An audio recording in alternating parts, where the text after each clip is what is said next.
여러분 반갑습니다. 말씀 회복을 통한 구원의 길을 제시하는 성경대로를 시작합니다. 지난 시간에 우리가 이 땅에 살면서 신구약 성경 전체에서 구원에 관한 핵심 진리의 말씀을 드렸습니다. 그 말씀은 사도행전 2장 38절 너희가 회개하여 각각 예수 그리스도의 이름으로 침례를 받고 죄사함을 얻으라.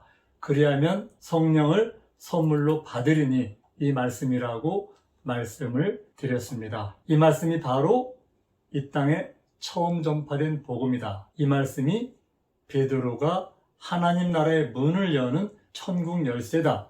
신구약의 모든 예언이 응축되고 완성된 구약 그림자의 실체다. 이런 말씀을 드렸습니다.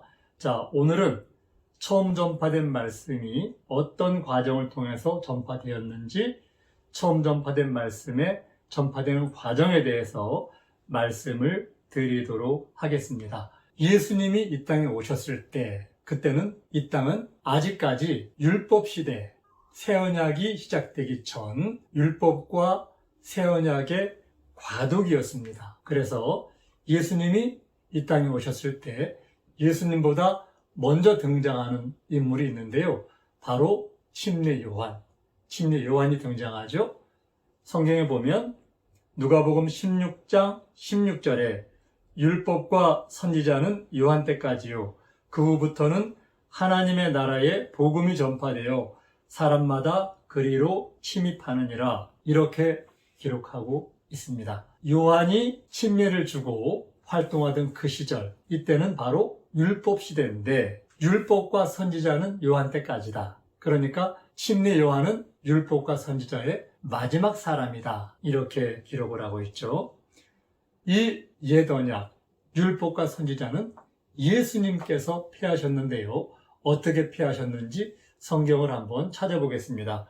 마태복음 27장 51절 이에 성소 휘장이 위로부터 아래까지 찢어져 둘이 되고 땅이 진동하며 바위가 터지고 이런 말씀이 있습니다. 예수님이 십자가에 못 박히실 때, 예수님의 몸이 창으로 찔리실 때, 그때 성소 휘장이 위로부터 아래까지 찢어졌습니다. 그래서 지성소와 성소를 가로막고 있던 휘장은 완벽하게 찢어져서 하나가 둘이 되어서 이제는 성소와 지성소가 완벽하게 개방이 되었습니다. 이 의미는 율법이 폐해졌다는 것을 얘기를 하고 있는 것 여러분 잘 알고 계시리라고 생각을 합니다. 이 휘장이 상징하는 것, 그것은 바로 예수님의 육체. 히브리서 10장 보면 그러므로 형제들아 우리가 예수의 피를 힘입어 성소에 들어갈 담력을 얻었나니 그 길은 우리를 위하여 휘장 가운데로 열어놓으신 새롭고 산 길이요 휘장은 곧 저희 육체니라. 이런 말씀이 있습니다. 예수님이 십자가에서 못 박히실 때 그분이 피를 흘리셨죠. 그리고 그때 휘장이 찢어졌습니다. 그래서 이제 우리가 지성소에 들어갈 담력이 생겼어요. 왜? 휘장이 찢어졌으니까. 그 길은 예전엔 없던 길이라서 새로운 길이고 그 길은 우리가 바로 지성소에 들어가서 하나님을 만날 수 있는, 하나님의 영광에 들어갈 수 있는 그런 길이기 때문에 이 길을 새로운 길이고 산 길이다 이렇게 얘기를 하고 있고 휘장은 곧 저희 육체라고 성경은 기록하고 있습니다. 로마서 10장 4절에 보면요. 그리스도는 모든 믿는 자에게 의를 이루기 위하여 율법의 마침이 되시니라.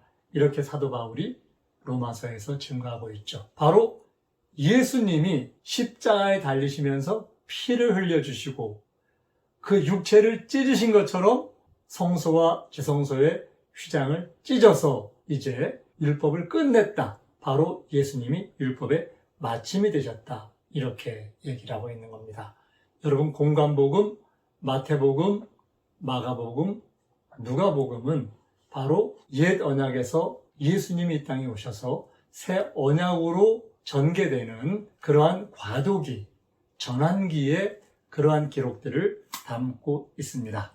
율법은 예수님이 십자가를 지심으로, 그가 자기 육체를 찢으심으로 이제 폐해졌고 율법은 끝났습니다. 그리고 율법 시대가 끝나고 나서 오순절날 바로 이 복음이 전파되는데, 성경은 이 말씀을 처음 전파된 진리, 처음 전파된 말씀이라고 얘기를 하고 있습니다. 이제 처음 전파된 그 말씀이 전파되는 오순절날의 상황들을 말씀을 드리도록 하겠습니다. 그날 12제자를 포함한 120명 정도의 신자들이 다락방에서 기도할 때 성령이 임한 것을 성경은 기록하고 있죠. 그날 이제 120명이 성령의 충만함을 받고 이 소동에 놀란 유대인들이 예루살렘에 6월절 명절을 지키러 찾아온 경건한 약 3,000명 정도의 유대인들이 이 소리를 듣고 난리가 났습니다. 소동이 일어났습니다. 이 도대체 무슨 소리냐? 저들은 다 갈릴리 사람들인데 어떻게 우리가 사는 그 지역에 말을 하느냐? 난리가 났습니다.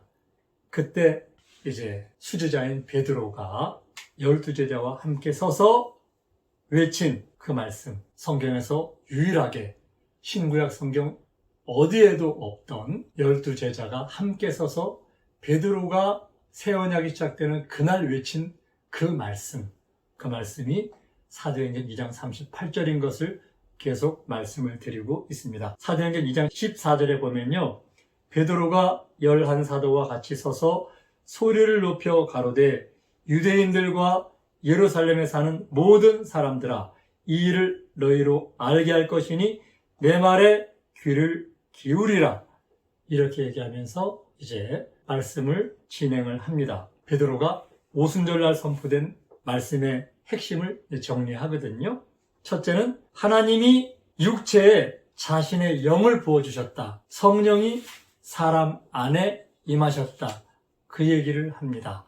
그 말씀은 사도행전 2장 16절에서 18절에 있는데요.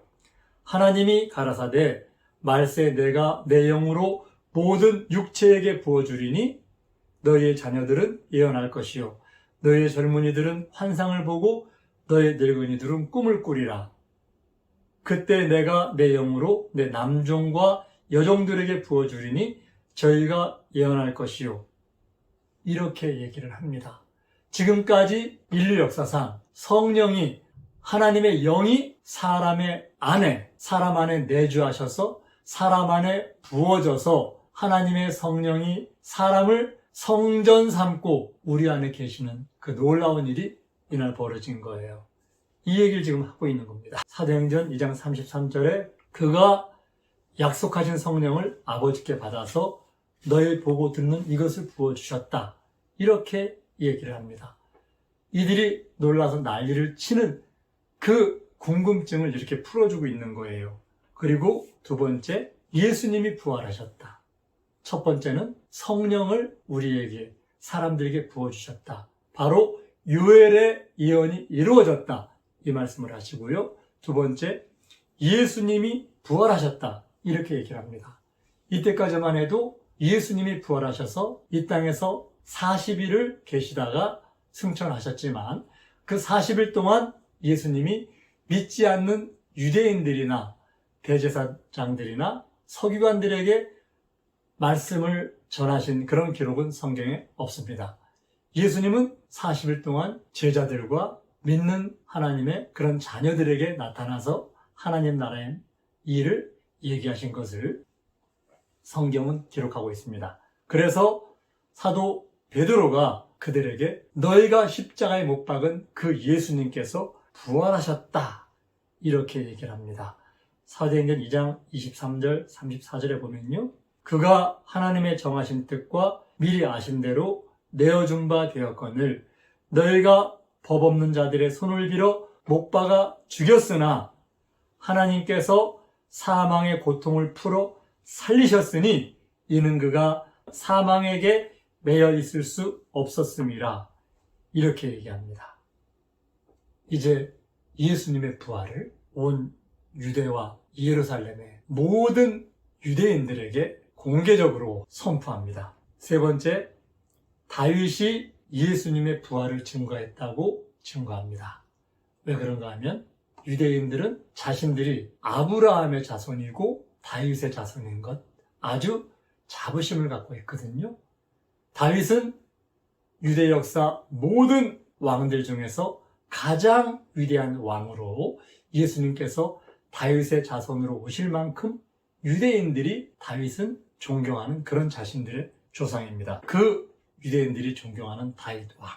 그 다윗 왕이 바로 그리스도의 부활을 증거했다고 설교하고 있습니다. 사도행전 2장 29절부터 보면요. 형제들아, 내가 조상 다윗에 대하여 담대히 말할 수 있노니 다윗이 죽어 장사되매 그 묘가 오늘까지 우리 중에 있도다. 그는 선지자라.